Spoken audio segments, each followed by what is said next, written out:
Did you know that the most famous paper on the impact of generative AI is widely misunderstood and people essentially ignored the main punchline of this paper? This is the AI impact in 5 minutes, where I present scientific evidence of the impact of generative AI and help you draw useful applicable conclusions and recommendations based on these findings in less than 5 minutes. Today I'm going to talk about this famous paper navigating the Jagged technological frontier. It was done by top scholars, for example, Ethan Mollick or Karim Nakani from HBS. These top scholars teamed up with Boston Consulting Group, a leading consulting firm in the world. Instead of just doing research with students in a lab at university, they really do what they call lab in the field. They go in companies and make them work on typical tasks they will do for the job, allowing to have very valuable and applicable, practical, realistic conclusions. This was a randomized experiment allowing to measure precisely the causal effect of using these tools. So to do so, they randomized between different workers, consultants at Boston Consulting Group,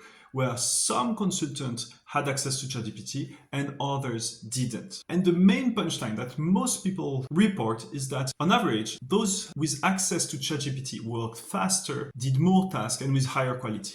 And it was not just statistically significant, it was with economic significance, meaning the magnitude was very important in practical terms. Using ChatGPT led to an increase on average of 40% of the quality. They worked 25% faster and did on average 12% more tasks. Indeed, it reveals that these tools can be tremendously useful. But the whole point of the paper that most people ignore, and it's actually even in the title of the paper, is that it's the jagged technological frontier. It means that sometimes it works, sometimes it doesn't, and it's not always easy to anticipate and to know what works, what doesn't work. So the author prepared specifically a task they thought AI would do worse than humans. It was a task where you have to take into account two different types of evidence: qualitative evidence from interviews and quantitative evidence, and only if you use both types of evidence, you will reach the right conclusion. For this task, the group who had access to ChatGPT-4 were 19 percentage points less likely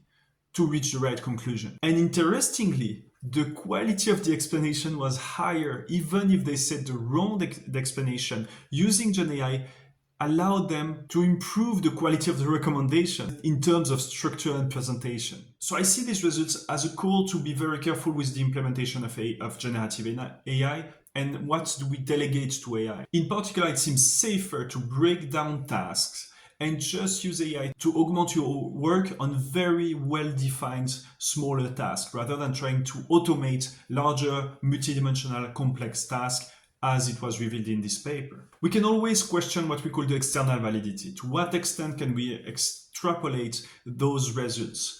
So bottom line, the main punchline is that you should always test. You should be careful about these potential issues and try to test in your organization using, for example, randomized experiments or different methods to know what works and what doesn't work. And something that might work today might not work in the future. And that's exactly what I dedicate my time doing with organization businesses, but also this is why I'm sharing all these insights here online and every day on LinkedIn. Let me know if there is a paper you want me to discuss next time, and I'll gladly do so. See you for the next one.